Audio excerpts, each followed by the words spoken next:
Well, hi folks, and thank you very much for all the recent likes and watches of the short YouTube short that I did, the intro to Jump by Van Halen on the Roland JDXI. And as a thank you for that, I'm just going to show you how I did it. And don't forget, if you like the stuff that I'm doing, hit the like button and maybe consider subscribing to my channel as well. It'd be very much appreciated. So without further ado, let's show you how I did this. So we have a tempo of 129 beats per minute. We've got a drum pattern which sounds like this.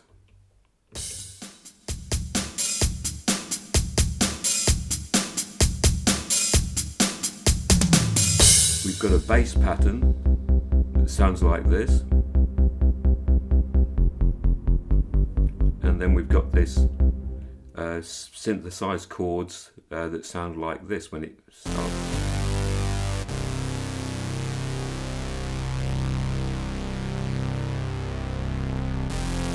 And then all three together.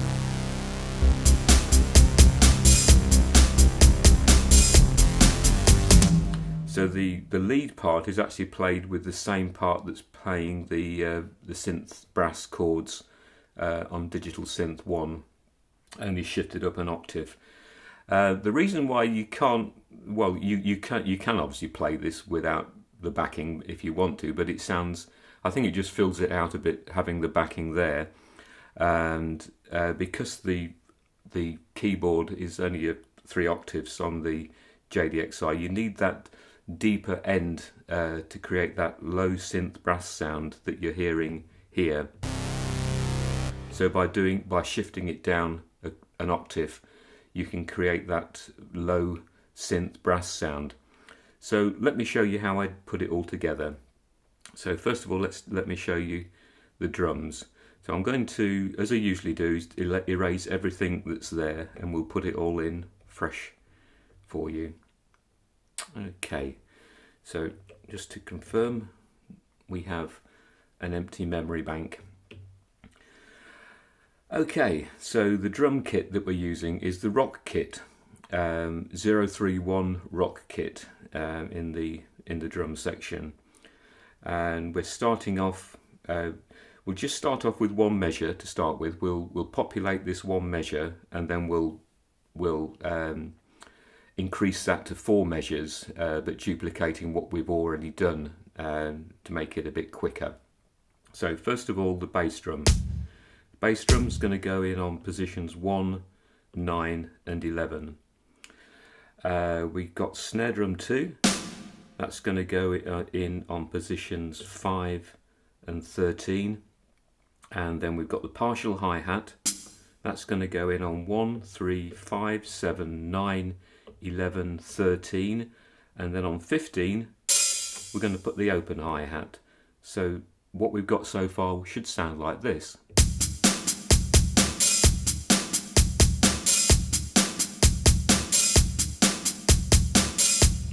Okay, now before we duplicate this, I'm going to put the bass line in, and we're going to duplicate the bass line as well, because that continues for 3 of the 4 measures that we're going to create. So the bass that I'm using is the R&B Bass 2, and that's number 132 in the bass section of the JDXI. You can experiment with other basses. I'm not saying this is the hard and fast way to do it. This is just the way that I did it. It's not an exact copy of Van Halen's music. It's just my own sort of interpretation. I think the chords are fairly accurate that I play over the top of it, but the backing probably is not that accurate. But it sounds fairly good, and it sort of fills it out with the JDXI. So R&B Bass 2 is going to go in. First of all, we're going to take it down 1 octave. So we're going to start on with this C, shift it down 1 octave. It's going to go in sounding like that. And what we're going to do, we're going to just press 1, 3, 5, 7, 9, 11, 13 and 15. Don't have to do anything else than that, and then hit the play button, have a listen. So you've got that pumping bass sound there already. So now's the time to duplicate this, to increase it from 1 measure to 4 measures. And if you remember, you press the menu button, use the cursor button to go left or right, find pattern length, press enter. It's currently set to 1 measure. Use the program pattern value buttons, increase that to 4, press enter. It says with copying. We press enter again to confirm that we want to copy all we've got already. And there we go. We'll now have 4 measures. And do you remember how to see the 4 measures? Just hold the shift button down and you'll see 1, 2, 3, 4 lights lit up here. And that's showing you now that you've got 4 measures in that particular memory. Okay, now we've got the 4 measures. We need to just modify them slightly. So first of all, what we're going to do, we're on measure 1 at the moment. We're going to put a crash cymbal in on measure 1. Now, if you in the rock kit, the other 1 sound is a crash cymbal. Okay, so I'm going to put that in on position 1, and it'll sound like this.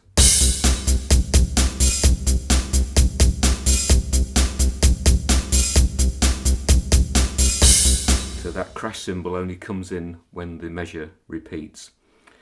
When all 4 measures go through the cycle. So now we need to go to position 4. So to do that, if you remember, hold the shift button down, press 4, and that will take you into measure 4. And what we're going to do in measure 4, we're going to put some tom-toms in. It's going to sound like that. And to do that, we put the tom-toms in. We put tom-tom 3 on positions 11 and 12. We put tom-tom 2, tom-tom 2 on position 13, and tom 1 on position 15. Have a listen.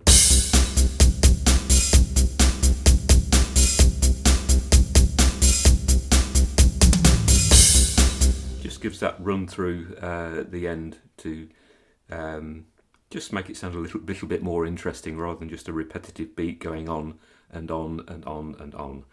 Okay, now we need to modify the bass. So select the bass on Digital Synth 2, and what we're going to do, we're in position in measure 4 at the moment. We're going to delete these notes out because we're going to put fresh notes in there.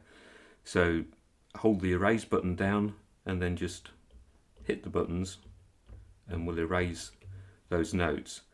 Now, what I did in the video that I put online, the notes that I played, I actually took it up to from the C to the F to the G. Now I think it actually sounds a little bit better if it goes down. So it goes down to the F to the G, so it's going down rather than going up. So the first note that you're going to put in is the F, so press the F key, and then we're going to put it in on 1, 3, 5, 7, and then press the G key and put that in on 9, 11, 13 and 15. Have a listen.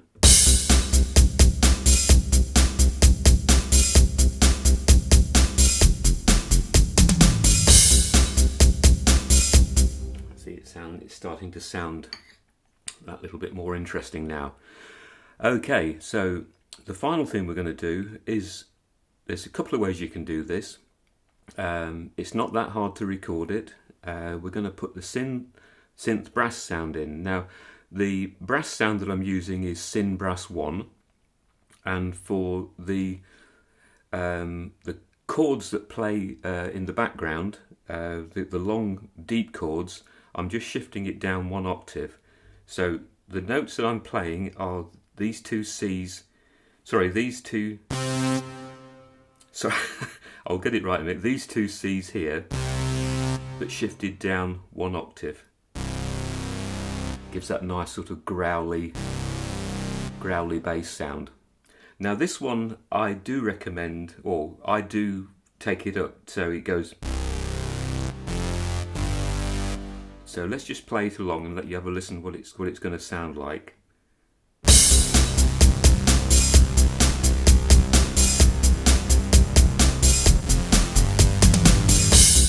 So that's what it's going to sound like in that measure. And I think you should be able to do this in real time. If you can't do it in real time, you could do it with a step recorder, but have a go, practice it a couple of times, and then have a go at real time recording it. Let the pattern run through once, don't try and do it straight away, let the pattern go through once and then come in when you hear that sort of, you can hear the run of the toms, you hear the crash cymbal, and that's your cue to come in. So let's have a go. Use 2 fingers.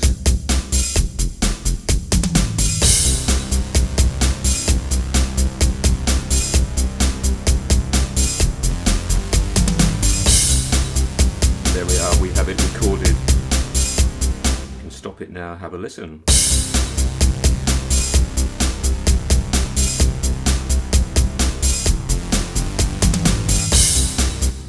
Doesn't have to be that accurate, that change at the end there, but as long as it's fairly close, it should be round about that, looking something like that there. If you hit one note before the other, doesn't necessarily matter. You could just you could do it with one note if you wanted to, but I think the 2 notes, the 2 C's together, then the 2 F's and the 2 G's, just make it fill out that little bit more. Okay, so now the famous chord sequence that runs on the top of it. So we're going to still use the Syn Brass voice, but we've recorded it down here into the sequence. Now we can shift it up, but it won't affect what we've recorded. It's still playing that nice low synth sound, and we can play the chords on top in that higher voice. So we're shifting it up 1 octave, so it will say octave plus 1 on the display there, and these are the notes we're going to play. So I'll write these down in the description for the video. I'll talk you through it now, but you don't have to make notes. It'll all be these chords will be in the description for the video. So it's a G, B and D, and then it goes G, C and E. Then it goes down to F, A and C twice. Then back to G, B and D. Back to that chord again. Back to that one. And then down to here. So it goes to C, F, A. Then C, E, G. And then it does this rather nice clashy chord, which is a C, D and F. Sorry, C, F and G. So let's do that again.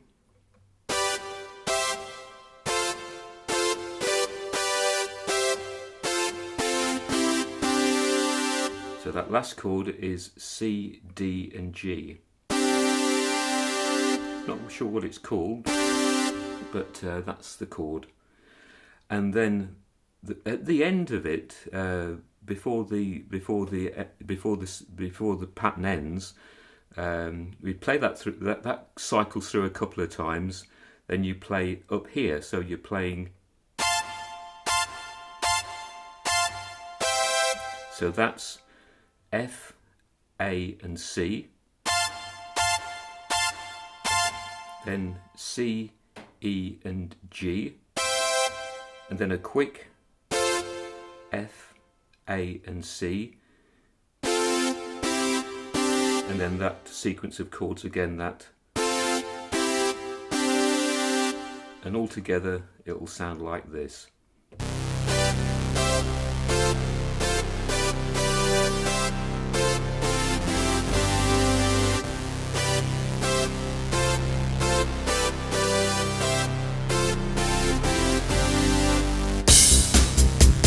And if you've good. You can, you might be able to bring the drums in and make it sound even more like the original track.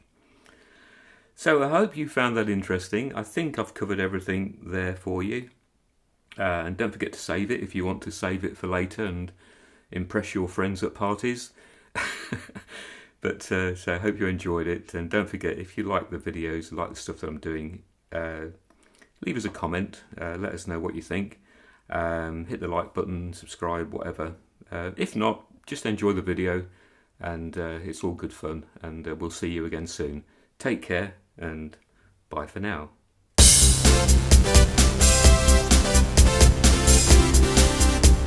See, I couldn't go through without a video without messing it up. Here we go.